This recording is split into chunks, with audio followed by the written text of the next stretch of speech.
So I'm getting sued by a credit card company. It's an old credit card. I have trial this morning, and I was served my papers about 2 months ago, and I've done a lot of research as far as what I need to do, what I should say. And from what I was seeing in other videos, a lot of you guys actually are going through the same thing. So I tried to do my own research, got as ready as I think I could be, got all my papers and stuff this morning. We'll see how this turns out. I'm about to go in. My trial is, I have the appointment for my trial at 11 a.m. So it's in less than an hour here. But if I end up coming out on top, I'll try to make another video if you guys are interested, just in regards to what I did, what I said, the route I took in order to fight this thing back. So wish me luck, and I'll see you guys after court. These are 3 companies that will sue you so quick and send you a summons if you go into a derogatory state with them. So starting at number 3 is going to be Citibank. Citibank does not play when it comes to the debt that you owe them. If you owe Citibank a debt, best believe they're going to do everything in their power to get that money back. And that could be sending you a summons in hopes you don't respond. That way they can garnish your wages. Number 2 is Discover. Discover will also send you a summons if you have an unpaid debt with them. Discover has a very strong legal team, and they will too send you a summons in hopes that you don't answer so that they can garnish your wages as well. They will try to get their money back, and Discover goes to extreme measures to try to do that. Number 1 is American Express. If you owe American Express money, they will go through extreme measures to try to get that money back. So Citibank, Discover, and American Express do not play when it comes to the money that is owed to them.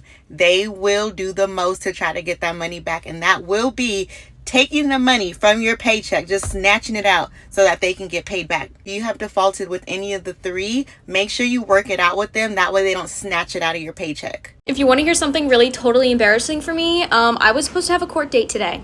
Yeah, I ignored a debt collector and they sent it to a law firm to sue me. And yeah, I got sued by a debt collector. And I thought the chances of that happening were like slim to none. Like, it was only $1,000. Do they really want to like have to go after me for $1,000? Like, what is that? No, they did. Yeah, they sent the constable to my house with the papers saying that I need to sort this out. Get ready with me as I get ready for a court case, as I'm getting sued by Credit One Banking from a credit card I opened up when I was 20 years old. I opened up this credit card mostly to help fund me in college. The limit was only $350, but unfortunately I broke my shoulder the same year. I have a huge scar and I couldn't pay it back. It then went to collections, and furthermost, I just thought that later on I would maybe pay it back in life. Maybe, I don't know. I would pay it back, but just not now. And then I got sued.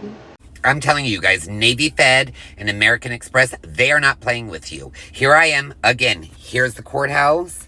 I am here with 2 clients today. Keep in mind, I'm not an attorney, but what I do is repair credit every single day. And Navy Federal Credit Union, if you are delinquent, they are going to sue you. And if you have an American Express credit card, if you're delinquent, they're going to sue you. So I have 2 clients that I'm going to meet here. One should be pulling in this parking lot any second here. And here we go to the courthouse, straight to the collections division department. And look at my story where I post inside the courthouse. So when people say, oh, you can do a credit sweep and take off your addresses, if that was the case, we sure the hell wouldn't be at this courthouse. I can tell you that right now. There are a lot of things in this world that don't mean shit. But I'm here to tell you that if you are sued by a creditor because you have not paid them and they get a judgment against you, it means shit, okay? Coming from the lawyer. I don't know where this guy went to law school, but I'm here to tell you that if you live in any other state other than North Carolina, South Carolina, Texas, and Pennsylvania, a creditor will take that judgment and they will garnish your ongoing wages at 25%. It's 25% here in Ohio, right off the top. They can also garnish your bank account. And oh, by the way, they can put a lien on your real estate. You know, the home that you live in with your family. Now, if you don't have a job and you don't have a bank account and you don't have real estate and you don't ever plan to have any of those, screw it. But if you do want a life, you're gonna have to address these things. Come and follow and like for more. Don't listen to this guy. Get ready with me to go and get sued. A couple weeks ago, I was sitting at my house when a lovely police officer came over and served me papers and let me know that I was being sued and had to make an appearance in court. I'm like, okay, this is a prank. I'm actually being sued. Come to find out, I am being sued for a credit card that I had when I was like 18 years old, 6 or 7 years ago. And these heifers are suing me all this time later, but let me explain. So when I was a struggling college student, I was going to school probably 35 hours a week and then working on the days that I didn't have school. So I took out a credit card to help me pay for food and gas and things.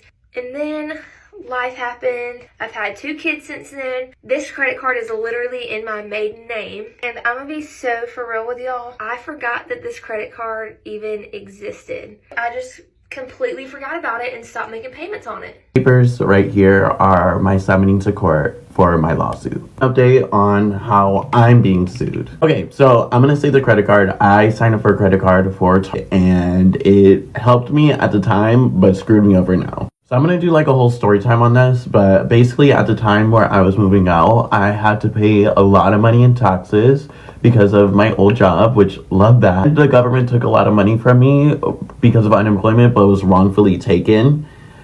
It's a long story. Basically, I had nothing but a credit card to my name as far as money, financially, and I also had to move out 3 days after. Basically, I signed up for the credit card so I could have, you know, food, a living, like items I could live off of. All the money that I had on that credit card that wasn't really mine because it's a credit card, I used to pay first month's rent and then the other thing you pay. So basically, I had no money. And I'm a person that hates to ask for help, which after moving out and losing everything money-wise, I've learned to grow into being okay with asking for help. So I was basically in a lot of debt at this point, and I was just like in between jobs, working 2 jobs at one point, and I am very irresponsible with money. So I was like, okay, I can always just pay the credit card whenever I get like a large sum of money. I only had like a limit of $400. So I was like, okay, $400, I can pay this whenever, you know, and I'll next week turn into next month and then next year. And then now we're here where I'm being sued by. And whenever they would call, I would get so anxious because one, I hate phone calls. Like they make me so uncomfortable.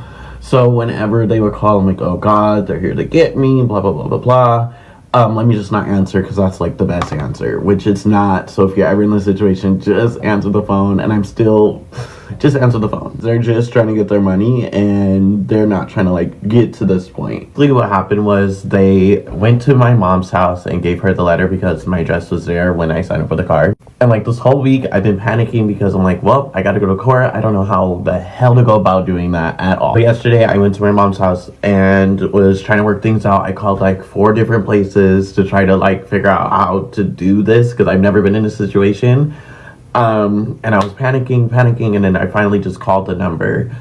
Luckily, I was able to do a settlement plan. I just kind of have to pay the money off, and they're going to give me, I have up to 6 months to pay it off, which I'm not going to let it get to that point. And me recording this video will hold me accountable. So it was a big, huge weight lifted off my shoulder. I don't have to end up going to court unless I don't pay it, which is so relieving. But yeah, so update on that. Thank you anyone that left nice comments and like, you know, supported me even just in real life. I really appreciate it. Because I was going over that paper, the cost and the cost of a lawyer and everything. I'm just like, I'm already getting sued for more money that I don't have. How am I going to pay for the suit? It didn't make sense. Definitely a lesson learned. Please make sure to pay off your credit cards on time and don't sign up for one and don't live outside of your means. Anyways. Average credit card debt by income. This data was collected by the Federal Reserve as part of their survey of consumer finances, which was completed in 2023. The way that they have this income data segmented is actually by income percentile, but for more relevant comparison, I'll be sharing the median annual salary for each income percentile. Before we begin, no matter where you fall on this list salary-wise, I don't think anyone should be paying the average credit card interest rate of 24.28%. If you have credit card debt, please prioritize getting it out of your life. To begin the list, at the lowest income percentile, a median annual salary of $20,540, 33.4% of these people have credit card debt with an average balance of $3,630. Moving on, median annual salary of $43,240, 46.4% of these people have credit card debt with an average balance of $3,840. Next, median annual salary of $70,260, 56.9% of these people, the highest in this list, have credit card debt with an average balance of $5,950. Next up, median annual salary in the six figures at $115,660. 54.4% of these people have credit card debt with an average balance of $7,440. Median annual salary of $189,160. 44.6% of these people still have credit card debt. I do not understand this. An average balance of $8,900. Finally, this is unbelievable. I have no idea why these people would still have credit card debt. But a median annual salary of $390,210. 25.4% of these people have credit card debt with an average balance of $11,400.